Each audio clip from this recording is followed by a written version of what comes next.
Hi, everybody. We are waiting for people to join this session. My name is Daniel. I'm very excited to be part of the Festival of Learning this year. This is my first year in London Funder, so this is a really nice space, an opportunity for our members in London Funders to get together, share learnings, get inspired, also get a new network of different organizations maybe working on something that is really, really interesting. We have a very packed program, so we are hoping that besides this session, you can also join some of the other ones that we have prepared related to different themes like collaboration, equity, system change, how to assess risk, resilience. These sessions will be recorded. We are going to use that, so it helps us to write the notes after the festival for the report, but also for the different learning reports that we want to share also with the different members of our community.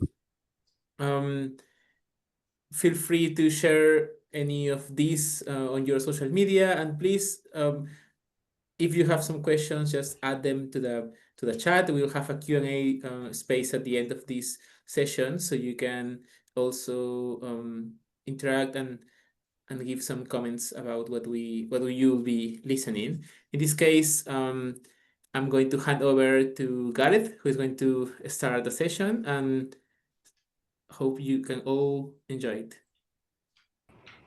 Great, thank you, Daniel. Thanks for your time. Thanks for everyone for joining. Appreciate the time. So my name's Gareth. I'm part of the London Violence Reduction Unit, and we're going to talk to you around a sort of spotlight on one of our programs, the Stronger Futures Programme. So I'm going to sort of kick us off and then hand over to Michael and to Nat, who are on the call as well. So I'll make a start. I'm just going to share my screen. So I've got a few slides to guide the conversation. So bear with me. I hope everyone can see that okay.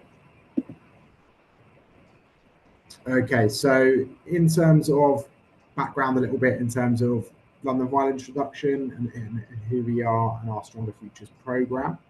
So who the VRU are, for those of you who haven't already engaged with us or been involved with London Violence Reduction Unit. So we're basically made up of a team of specialists who bring people across all over London to better understand the root causes of violence, the complex issues around violence, and how we can support community groups to take action to prevent it now and in the longer term. So we follow a public health approach model that's rooted in that prevention and early intervention stage, and we're real champions of youth voice. Youth voice is the core of, underpins a lot of the work that we do within the VRU. There's a little image there of one of our young people on the mic who is leading a session, and you might be able to spot me in the background, sat down, relaxed while they take the lead. That's often the case in a number of our events that youth lead that, and those young people with lived experience and those young people who are best placed to action things that affect them have a voice and a platform embedded within the VRU and within the Mayor's office thinking around violence and prevention across London. So in terms of a few areas and data and looking at statistics around how we've impacted change. So since the Mayor sort of set up the VRU and led a London-wide prevention and early intervention approach to tackling violence. So we invest in critical moments in young people's lives to keep them safe in and out of school by looking at providing youth work, mentors and access to youth clubs and hubs. So far, the VRU has invested over 400,000 diversionary activities and positive opportunities for young Londoners. And when we look at data and statistics and evidence of what we're doing, although looking at sort of one death is one too many, we had some quite successful figures last year that recorded our lowest number of homicides for under 25s for the last 22 years. So there's a progression and a trajectory of some impact in some of the programs that we're running. So looking at when the Mayor first established the VRU, which was back in 2019, there's been fewer homicides, a 38% reduction in hospital admissions for assault of a sharp object for under 25s, and then a 16% reduction in personal robbery that coincide with the lowest number of homicides for under 25s for the last 22 years posted last year. So it's a little bit around the impact that we do. How we like to see ourselves, the VRU, we like to kind of consider that we're more than a funder. We like to stand out a little bit different in the sector to kind of base a lot of our work that's evidence-based. We like to change systems, build relationships with organisations, with community groups, with young people, so that we can really understand that complex issues across a pan-London scale, and we can intervene in that preventative style quite early by building those core relationships with those individuals. So we look to support those grassroots organisations to be sustained with the communities long term. Our vision isn't to be here forever. We want to empower communities. We want to empower those leaders, those organisations that have that reach and that growth into the communities, the respect of the communities of young people, to be able to sustain them and build them up as much as possible for us to eventually step away, for them to lead those opportunities for young Londoners. We present, main part of our work is listening to young people, listening to community experts, listening to people who know the area, know the borough that we're working in, and implementing their voice into our work, into our programme, into our funding streams is a really integral part of it. And again, building those relationships with those communities is key. We want to be in a position that we have that relationship where funders and the people who are funding our groups can pick up the phone to us. We can have those conversations directly and be much more available than a normal funder might have the capacity to be able to do. It's a really integral part of the work we do. And again, we like to connect those smaller grassroots organisations with larger ones, help them to network, help them to build the partnerships across the whole mayoral office for them to be able to expand and grow with those organisations that are doing really effective work in prevention and violence reduction. So to highlight one of our programmes that we're here to sort of discuss today, which is the Stronger Futures Programme, which is a really, really successful programme that we're really keen to promote and discuss with you guys of what the programme actually entails. So with Stronger Futures, it was an opportunity for us to think differently, ensuring that community organisations who have that respected reach of young people, the organisations that we knew were working directly with groups of young people affected by violence and had the possibility to impact change. So we were really flexible with the types of organisations that were successful and our current grantees that were made available, those ones that were really embedded in communities, and we were seeing having a great reach to those young people. It's our flagship after-school programme, so we're supporting young Londoners who are aged 8 to 18 during those lost hours, we call them. The hours after school between 3 p.m. and 10 p.m. is when statistically violence is heightened and more likely to occur. So we want to ensure across London we had an offer where young people have a hyperlocal place that they can attend, they can engage with mentors, have an access to a safe space, and engage in something positive to keep them occupied. That was a key strand of the after-school Stronger Futures programme. So we launched Stronger Futures 2.0 in 2023. So this is the current iteration we're in. It was a 3.1 million funding that went across into 23 grassroots organisations that covered pan-London. And these organisations, as I mentioned, were ones that had a track record of working with vulnerable young Londoners aged 8 to 18 who are either at risk or have already been involved in violence. That was a key part of it. It's a funder plus model, which I'm sure Michael's going to get into a little bit later, around trying to build the capacity of those organisations through workshops and action learning sessions, and working directly with each organisation to grow and develop and sustain their offer to be a long-term sort of place where young people know can be consistent going forward. In terms of when we look at the types of what offer is Stronger Futures and the activities that young people can take part in and engage in, we're really keen to, it's more than an activity, it's more than a space. We're really conscious that we wanted to have a mix of grassroots and well-established organisations as an offer. So we're able to have those grassroots organisations who are new, fresh, bringing innovative and creative ideas to the sector. They're engaging what young people want to be doing after school, and also those more established youth hub spaces that have been consistent for many years, have a big evidence and a big reach of young people. So we're able to have the two within one programme, so we can take a chance on those organisations who are new and up and coming, but also have those larger ones so that, again, those organisations can network and help share resources to be more sustainable and learn from each other is a key part of who we funded and the types of organisations. Like I said, the proven track record was key. Organisations that had an evidence base of engaging with the young people that we wanted to reach, those most at risk of violence, was an integral part of the organisations that were selected. And again, the range of activities are on offer. So, we've got sporting activities, from music, from drama, from employability skills, entrepreneurship, We want to cover the message so we can expose young Londoners to as many opportunities as possible that are available to them, and that all young Londoners feel there's something for them to do after school is the key. And also looking at those tangible skills that they can obtain from being part of these organisations, building their confidence, making them more employable, and then essentially giving them that safe space after hours.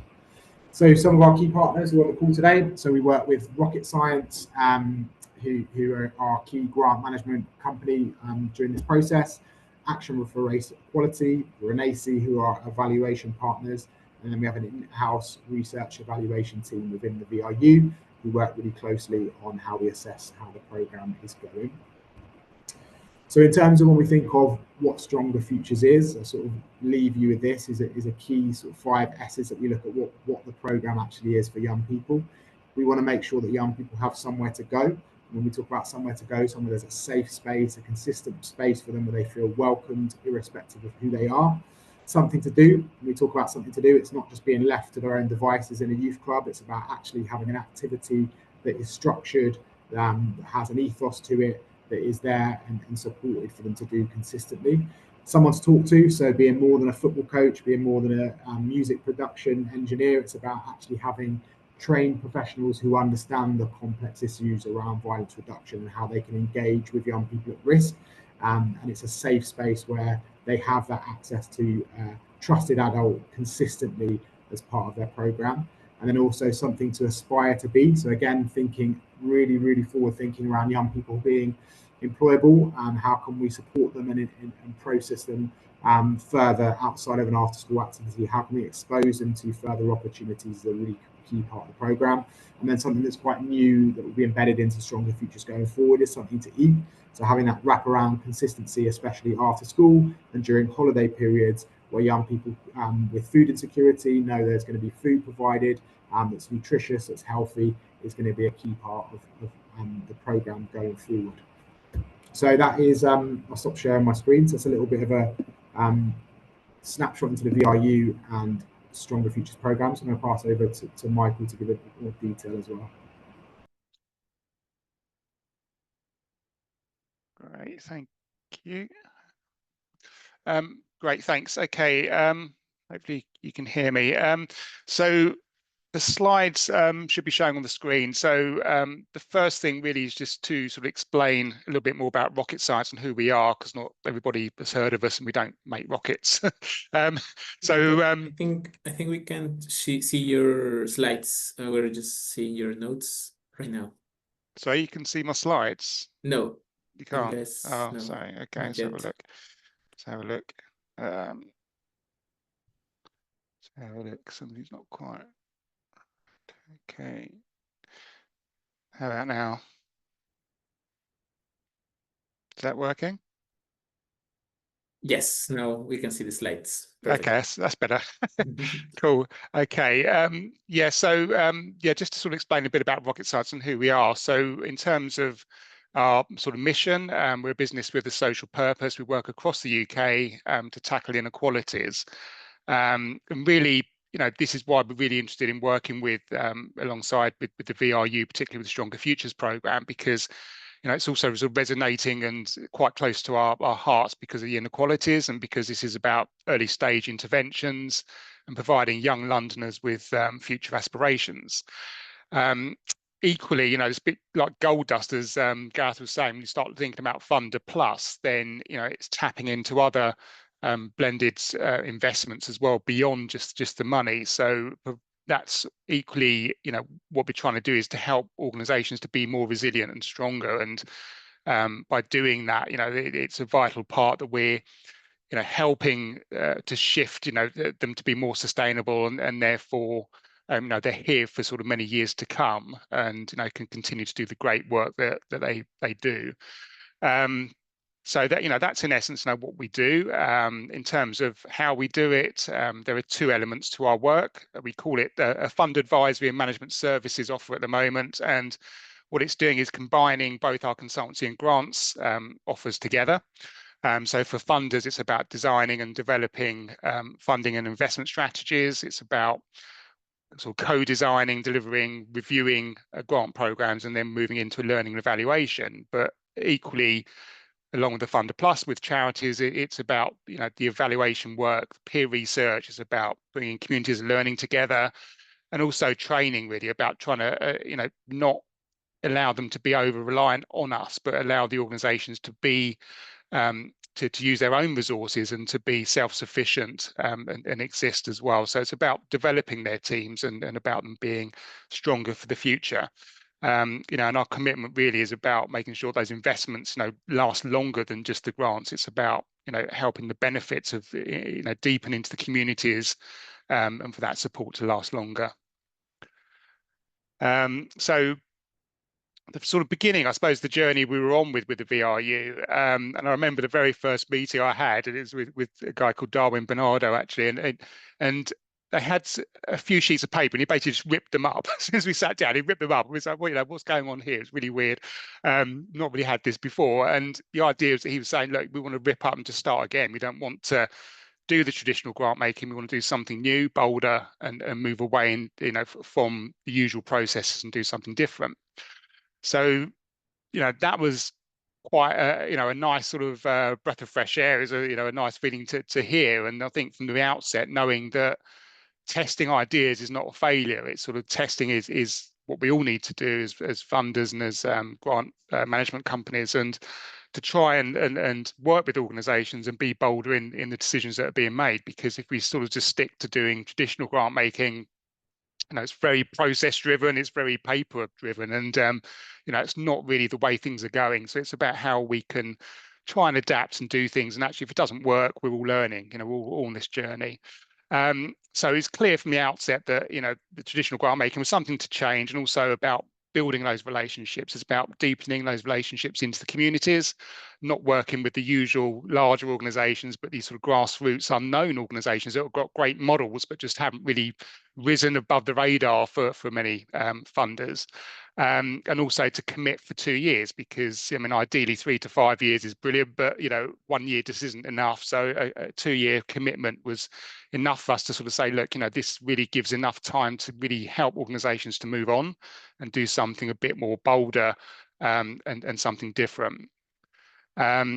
So let's move on to the next slide here. So similar to what Gav was saying earlier, I mean, this was when we first started. This was like a bit of a trying to take it all in and understand exactly what Stronger Futures was about. And there was so many moving parts and so many different things that were being considered. And for us, it was a good starting point. And then for us to use this to start thinking backwards and say, look, you know, let's just go back to basics and start thinking about, you know, what are the objectives of the program? What are you really trying to do and address? And what do the priorities look like? And from that, we can then move on to the outputs and outcomes. But to try and keep it as straightforward as possible, I think sometimes, you know, you can have all these huge documents and diagrams. It's about, well, actually, how does this all work? And when you put it into practice, there are just so many moving parts, and you've got to think about the journey from the applicant's perspective, and therefore, you know, are they going to be able to provide all this information when you come down to looking at outcomes and outputs, etc. So we did sort of work with the VRU, and we tried to sort of unpick this a little bit and start thinking about, well, what is it that's really imperative and important? And particularly, it's now the 5 S's, but, you know, originally it was these 3 here in the middle of in the middle here about the enablers of change, which is about, you know, again, that's someone to talk to. Is about having somewhere to go, safe environment, and safe space, and something to do, because everybody's, you know, interest in that intervention is slightly different, whether it is that sort of one-to-one support, whether it's through some sort of reading club, whether it's an after schools provision, or whether it's a sports activity. So there's a lot of different sort of parts there to consider. And then, you know, this is our model and how we work with the VRU. So coming from the beginning, the design and development piece was about, again, reviewing those processes, about what's working, what isn't working, what are those real sort of headaches, and how can we help to relieve those, and again, thinking about the rationale. From that, we were able to then sort of co-design in terms of governance, so looking at what that structure looks like, and bring in a range of stakeholders, including youth and representation as well. You know, they have a group of individuals, of young people with their YPAG, and you know, it's a youth participatory board, and bringing those individuals together. And it's not necessarily with the co-design, but also throughout in terms of assessing and decision making. So through this, we'll then build the prospectus, look at the registration process, what does the assessments look like, what does the reporting and monitoring look like, as well as the portal really to enable all of that to happen and bring all that in a whole end-to-end process.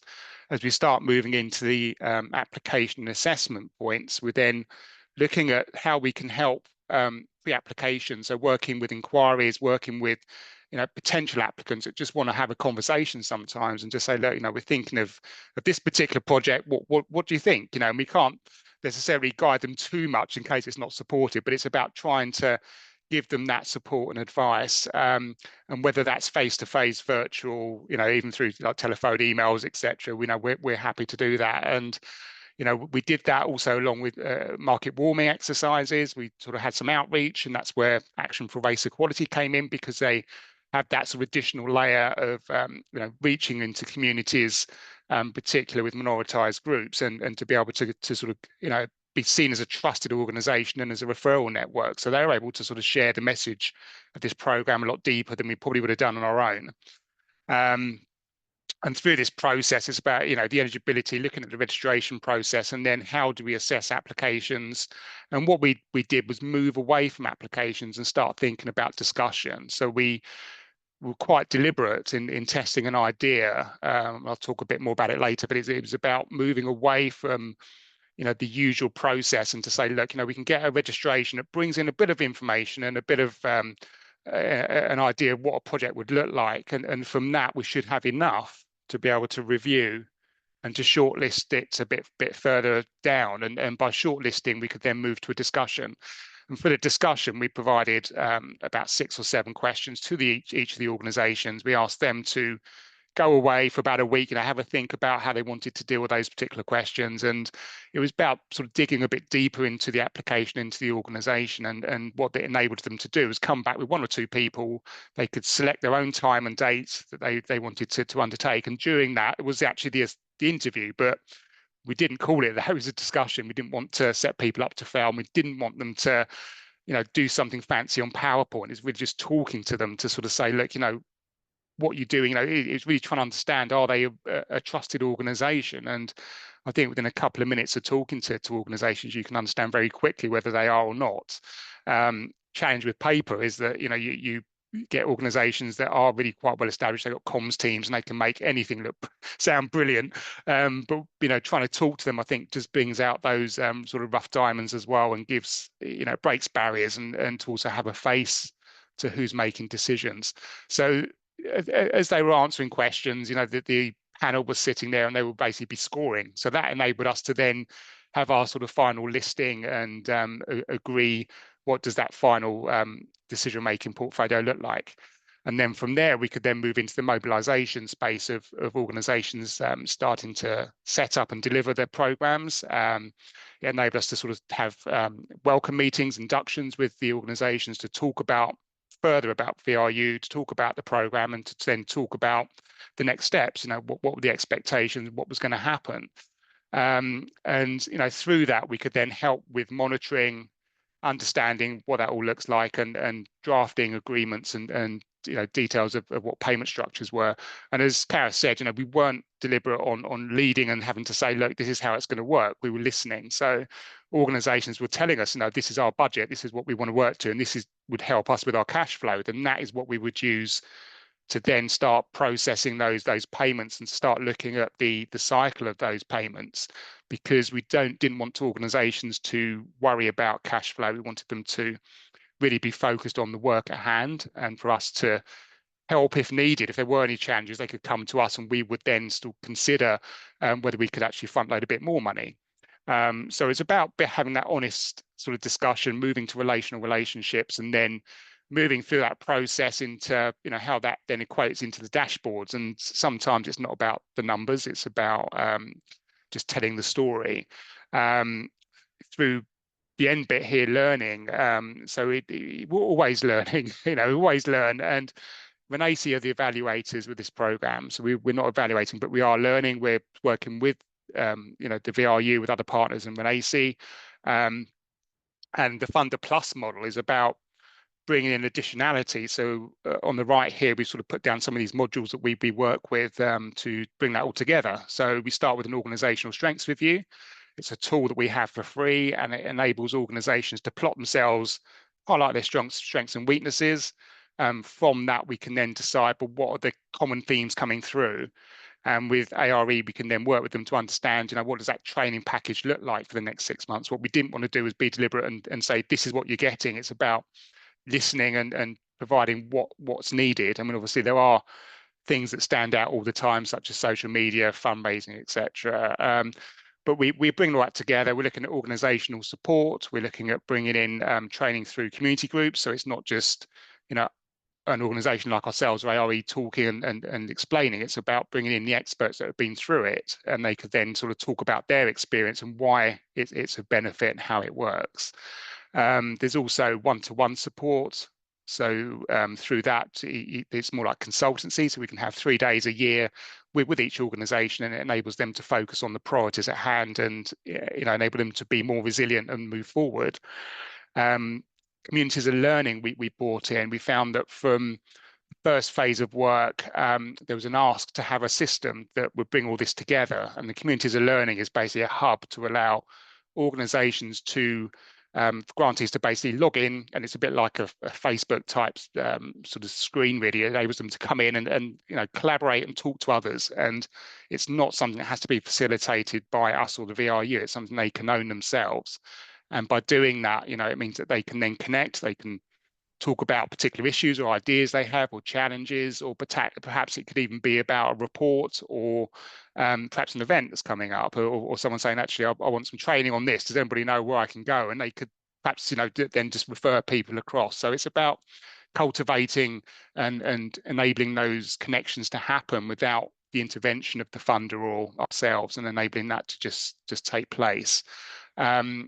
Monitoring evaluation. So there are teams, particularly within the VRU, that are helping to do that. And also, as Gareth said, because of the types of interventions, there are certain systems that perhaps don't work. It depends if you're working on a very quick one-to-many, such as a sports event, or something like a one-to-one mentoring program or counselling, where the systems and the requirements are slightly different. So there is sort of help there to sort of identify which are the best systems and how to help that to happen. And as we come to the end, things like Interim Plus, for example, is something which can be used to just bolster that support. So if organisations are going through a challenging time, there are some where perhaps they're quite small and they're not quite ready for the one-to-one support, then some interim support to really help them through the next stages can really help. This was the model that we ended up using. So this was a visual that came into the prospectus. And we moved away from having lots of text to actually having quite a few visuals that just quickly enabled them to understand what the process was. I've seen, I've been doing grant making, in fact, 30 years nearly, and through that, there's been so many different variations of prospectuses, and one I saw the other day is about 50 pages long, and the information that the applicant wants is just hidden, and we were quite specific within this prospectus to be bolder and just to sort of just be more punchier really with the detail, and to sort of say, look, it's not about all of this research and everything. It's about the applicant wanting to just pick certain bits of information very quickly, and first obviously be about, well, what's the fund about? It'll be about what the priority is, what's the process that you would go through, what's the package of support you're offering, what are the timelines, what's the eligibility, and how do I apply? They're probably the key things that they want to hear. So it's about structuring that information in the right stages, and again, having this, and we do have timelines with them as well, really just sort of shows the flow of the application process and enables that to be sort of more sort of deeper and enable it to be very sort of easy on the eye, really, to sort of see what that process looks like. And I think sort of coming on to light bulb moments here. So the idea was that, tested a few ideas over the last sort of 3-4 years, and there are certain things I think that have come through that have really been different. And I think within the VRU, the feeling and sense we get is that, this has really made a big difference. And first, as I said, was about breaking those barriers between the funder and the applicant. So moving away from applications as best as possible, and from language and from certain sort of abbreviations that people just don't understand, trying to move away from that, try to break language barriers and try to let those sort of rough diamonds shine and those new applications to come through. And it becomes very easy then to have conversation and to use that as a trusted way to build those relationships and to cut through the text and really understand what the organization's about.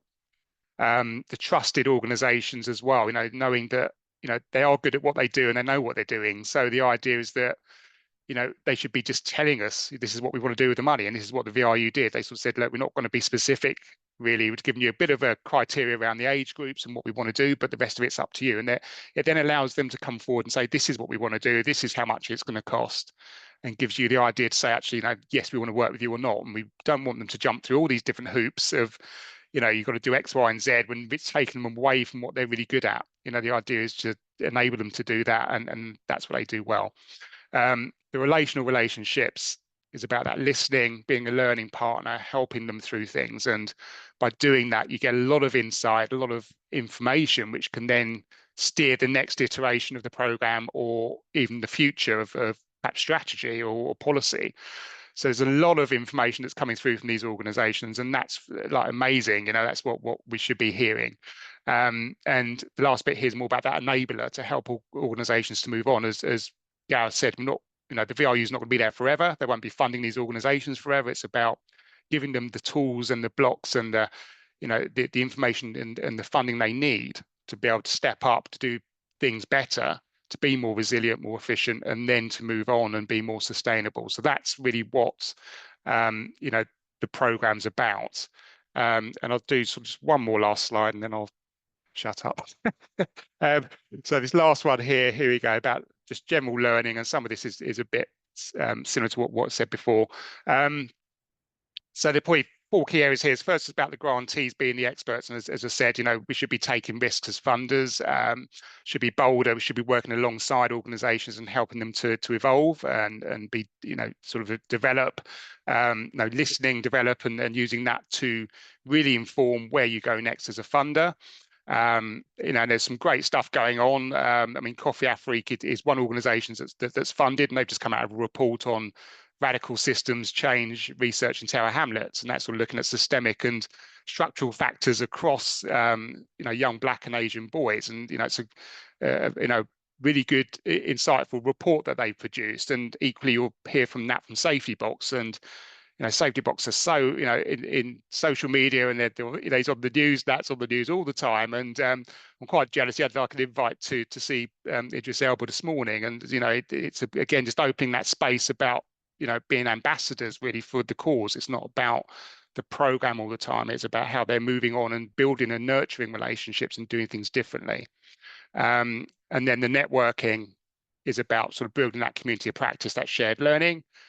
And we're all, that third point, on a journey. We're all on a journey. Funders are on a journey, applicants are on a journey. And so there isn't really anything that should be seen as a failure. It's about not having a right or wrong answer. It's about everyone working together for a particular cause and helping each other. And if you're honest, you're having communication, then that's what funders should be listening to and really helping. And again, it's not a numbers game. It's not about who's reaching the most outputs. It's about, everyone's playing a part to move along that dial and to really do some really good work. And the added value, again, is about linking into any additionalities. So the VRU, we're obviously well connected with the mayor, so there's mayoral visits. That then opens up a whole load of another layer of media to organisations that perhaps wouldn't otherwise have been heard. So it's opening up, all the sort of BBC ITVs, the radio, along with social media coverage.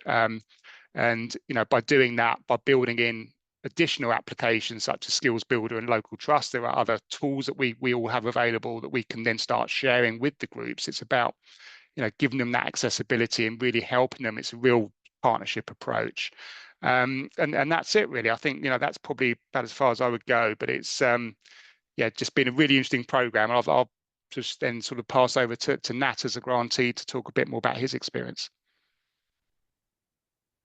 Thank you so much, Michael. Really, really great. And honestly speaking, as the chief executive of the Safety Box, I really cannot celebrate the Violence Reduction Unit and also Rocket Science enough, honestly, over the years of where the Safety Box has actually been established as an organization. So I'm the chief executive of the Safety Box, which is a organization working with young people at risk, and we are funded currently by the Violence Reduction Unit for the Stronger Futures Programme. As an organization, we've had a measured impact of working with over 30,000 high-risk young offenders, as well as the youth that are coming out of prison and children on county lines. And we've been commissioned by MOPAC, the Home Office, when the Home Office used to commission it directly, as well as HMPPS, London Violence Reduction Unit, other violence reduction units as a result of London Violence Reduction Unit, and also police forces. With regards to data, we achieved a 95% reduction in one of the most violent youth prisons in the country, evaluated by the University of Illinois Chicago and also London Metropolitan University, as well as Birmingham University, that has helped us with the violence reduction statistics we have on the Aspire Higher program, which is the program we use for the Stronger Futures program that we run with the London Violence Reduction Unit. 61% increase in education and employment with this group, and also within the schools after schools program, 96% of our cohort have known after our program how to avoid grooming and gangs, and we've diverted that. When we sort of equate this into numbers now, this is what really matters, because the numbers of the people that we impact, when we're talking about saving the cost to the public pocket for a murder, for example, a murder could cost up to £3.2 million. With the young people that we've impacted across all of our programs in the last 18 months, we have had an approximate cost savings of £12,400,000. That's talking about youth that are on county lines that could be in prison because of murders, young people that have been arrested. And when we've done that cost, analysis against sort of the typical cost of a price of an arrest, this is where these numbers have sort of come together. In addition to that, the London Violence Reduction Unit really understood, and we've been successful in probably, I think this is coming up to the third iteration of the fund, being successful in two of them, and we're coming to the end of that second. The amount of support that we've offered in one-to-one support has also helped a number of young people, as in particular coming out of COVID-19, where you know that mental health figures just went up. Then the numbers don't look that big, simply because we're working really with the highest risk. These are the ones which are entrenched, which are really at risk of being arrested. And I cannot say that I can fault the Violence Reduction Unit and Rocket Science in any way at all. Everything that Gareth has said, everything that Michael has said is true. The capacity support that they've offered has really been very good for us in terms of strengthening our governing structures. That improved our directorship, where we even have someone from the British aristocracy on our directorship now. Again, this is because of a mayoral visit that happened. They saw us on television, they got interested in us, they contacted us. Enhancement to the HR policies and procedures to ensure that all of the I's were dotted, the T's were crossed. Financial reinforcement, ensuring that our costs which are put in there, and the resilience around, when we're making invoices, was put together. And truly a deeper understanding of young people's needs. The listening has been so well received. As a grant funder, you don't expect them oftentimes to call you and ask your opinion, or in fact you're calling them to ask for their opinion. And that has been the relationship. They are simply a call away. And that flexibility with the grant managers as well, understanding that payments sometimes can be a little bit difficult when you're trying to get invoices paid for smaller organizations or grassroots organizations. Having a flexible funder that understands the transparency around this, around grant payments, to help to mitigate any potential cash flow crises, that's where Rocket Science and VRU has done that. And having that direct listening ear, as I mentioned before, really critical to a lot of situations. You'd read that food is an offering in Gareth's slides. That came directly from communication from, I know we communicated, I'm sure others communicated it as well. When we're doing these after school provisions, children are hungry. Many of them have only had one meal a day because of the poverty that they're in. And so the London Violence Reduction Unit, through rocket science with the grant manager, has really understood that and provided in the second iteration funding that could support food. Really essential. As a result of sort of the impact that they've had on us, we have managed to sign agreements with global companies such as Sega, where we've taken at-risk young people and ex-gang members to code for gaming. That's never been done before. As a massive organization, now we're talking about apprenticeship opportunities for youth that ordinarily wouldn't get into tech. We're also disrupting it around females, because one year we were looking really about female cohorts, and we had 100% female cohorts. We're looking at the ethnic minority, gap as well for Black and Asians. I mean, just so many tick boxes on sustainability, on diversity and inclusion. That also got the attention of Manchester United when the Mayor of London had visited one of our programs. It was on television. Manchester United saw it. They've got major issues in Stratford, in Manchester, with a lot of their footballers that have got gang member friends or family members, and they're at risk too. Manchester United formed an agreement with us, again, because of the London Violence Reduction Unit's showcase of our work through the mayor visiting one of our programs. This helped a young person that was at risk specifically. So it was a joint partnership in that we would help the children in Stratford, in Manchester, and areas of Moss Side and Rochdale. And we could also take young people from London, football supporters for Manchester United.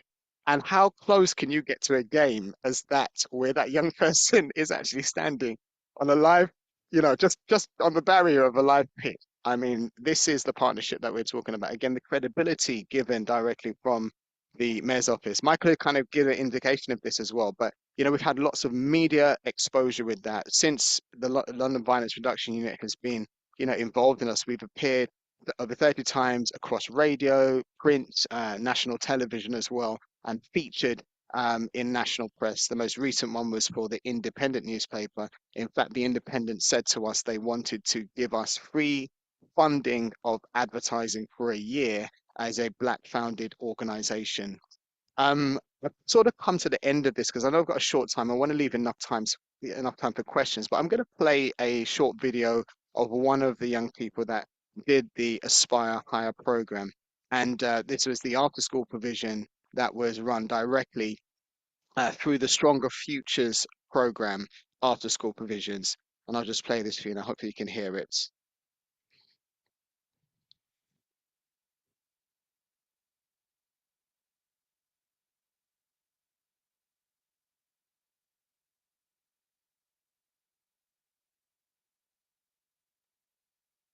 Oh, I don't think there's any sound that.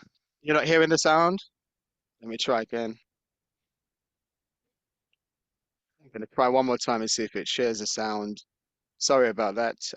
Let's try again. See if it plays. Do it one more time. You can hear that now?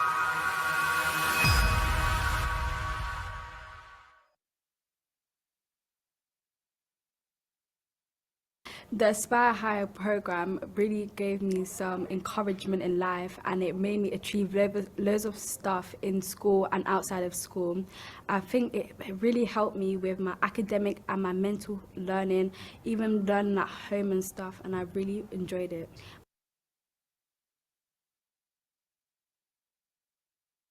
My one-to-one session went deeper into my education and my mental education as well.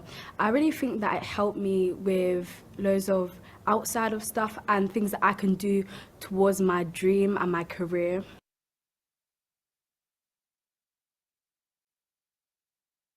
I learned about how you can avoid knife crime.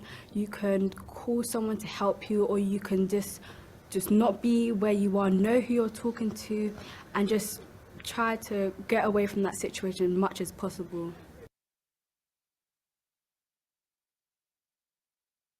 After the course, I believe I can achieve my dream because I know how to get there, I know what to do it, I know how to revise for it, and I know all the things that I need for my career.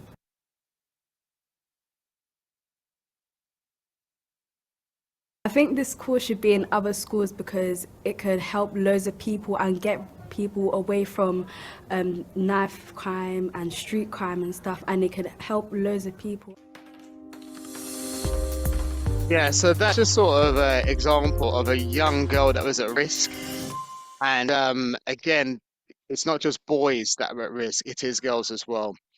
Anyway, that's sort of, my element of this presentation is really just to thank the Violence Reduction Unit and Rocket Science, as they really understand exactly what is needed to help the organizations and empower us to actually go on further and shoot further to impact more lives. And so our program, the Aspire High program, is driven with the motto that we always have within our programs, which is let us aspire to inspire before we expire. Thanks. I'll just hand it back over to, let's see, Jess, I think. All right, great. Thank you so much. Thanks, Nat. We have some time for some questions or comments round. So please, you can either write them on the chat or you can just open your mic and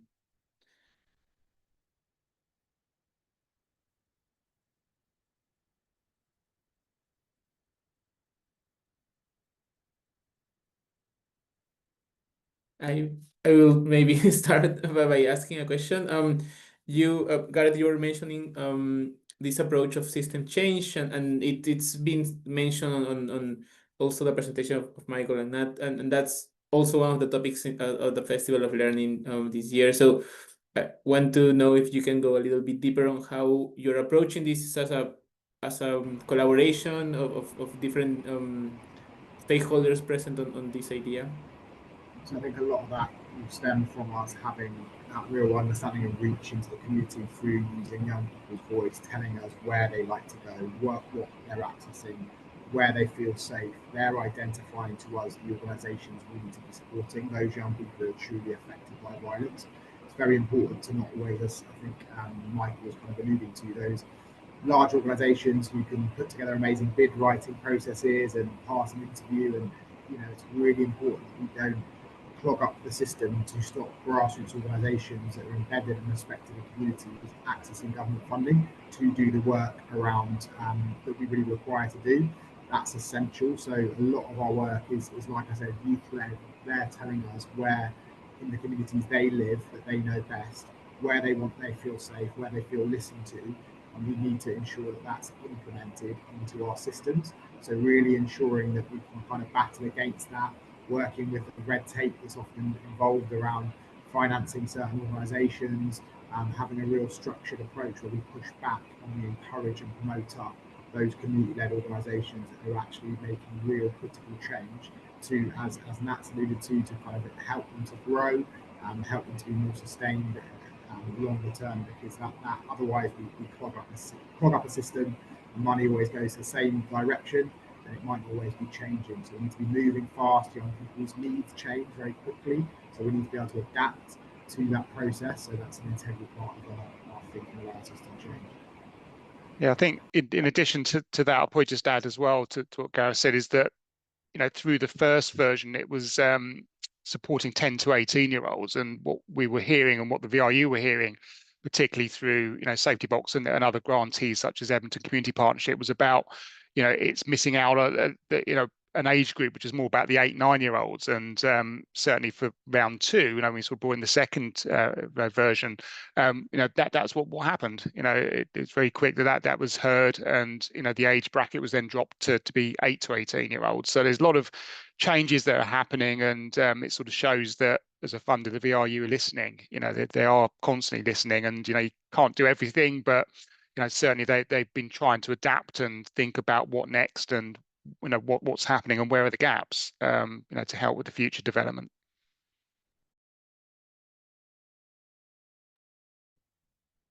That's great. Nat, I wanted to know if Michael mentioned about this idea of trying different things and seeing this as a learning process. So maybe you have also some insights on those learnings you've had as an organization through this opportunity of being part of the VRU. Yeah, absolutely. Thank you very much for that, Daniel. Just in fact, what Michael said, getting the age group lower, year five pupils. I know that one of our interventions at the moment is working in the primary school, and we asked for year six. The head teacher said we need year five. So again, just the flexibility of understanding that, the age bracket had to come down. Again, the flexibility to say, right, the next version of that is going to have that inputted.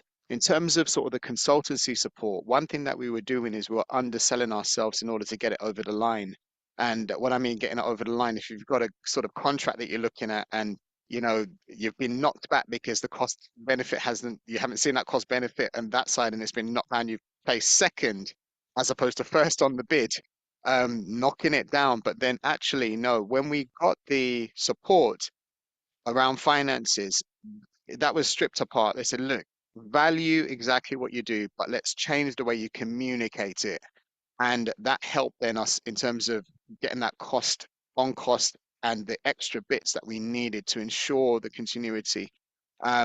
There's been other sorts of advice which has been sought and looked at around the food. I'd mentioned that before. And the other thing was policies. In fact, our policies needed I'd say a second eye. I mean, I've got a pretty strong HR person, but the ability for a stronger individual that's got a little bit more experience that could put a few extra lines in the policies or look at something and just strengthen it. These are the things that was offered through the consultancy support. Even up to now, we're talking about helping to transition to a new website. That's from the flexibility of marketing support. I don't think the safety box needs a lot of marketing now because the media sort of picks us up. We don't need sort of that television stuff. We've got that now. But you know what? Our website probably needs an update and a refresh. And so the consultant has moved it somewhat over to web development.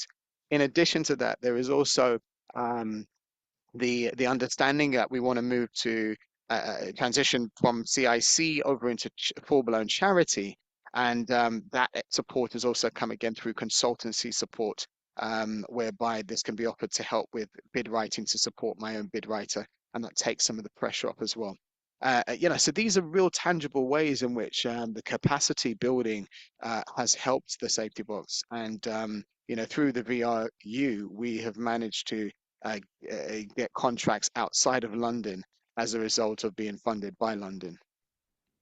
Yeah, and I think as well, it's trying to, I suppose, as a grant manager and also with the VRU as a funder, it's about sort of trying to build those relationships as well. We don't come down like on a ton of bricks. If an organisation has not provided the monitoring when it's due, it's not about saying, well, you get it's like a red mark against you. It's about trying to understand why, and with some situations about rolling that into the next quarter and saying, look, it's fine, we can help you, and we're trying to find a way forward to enable things to happen, not put barriers up. And I think that's the key thing, is about how we all work together. And we know there's going to be times where organisations are struggling, whether it's financially, whether it's about organisations with low members of staff that are off sick, or something happens, and it's going to happen at some point. And we've got to understand that, rather than just say, look, you've not basically produced the reports on this date. It's not just about that; it's about the bigger picture. Thank you very much. I think this is a very good example of how everybody's putting the strengths on the benefit of the whole program. And I think it was you, Michael, who said this way of building capacity for organization allows the organization actually to work closer to young people, which is their biggest strength, and you can help them building that capacity. And then regard you as a funder can actually bring that flexibility and bring that opportunities to open other doors, which I think Nat Exactly. was mentioning that. Yeah, exactly. And I think, it's again recognizing everyone's on a journey. We're not all on the same journey. That's the thing. Organizations, by tradition, are going to be in different elements of that journey. Some are going to be looking at getting ready to replicate and looking at different models. You get some that are struggling with resource because they're just at that point where they need to expand, but they're struggling to do that, and therefore they might not have the resource at that point to invest in the capacity building. So I think it's also just recognizing that organizations will take that offer at some point, but if you've got 2 years, it gives them that breadth, rather than having to say, right, you haven't done it, what's going on? And we've got to understand, I think we all need to understand that organizations are going to have those crunch points. And at the moment, it's so difficult for organizations, just recognizing that, everybody's fighting for money. It's a difficult time. The numbers are going up in terms of service users. So it's not easy for charities. And I think as a funder, it's quite easy to give money and to hold organisations to account. But sometimes it's about taking that step back and just understanding the landscape. Well, thank you very much. I really like what you said about it's not about the numbers, about the story. So I think that's a very good remark to have in mind for the future. And thank you for the three of you for this space and sharing this information with all the ones that were able to attend. And I invite everybody to also join other sessions that we have during the program. It's also this until the end of the week and the next week too. So thank you very much.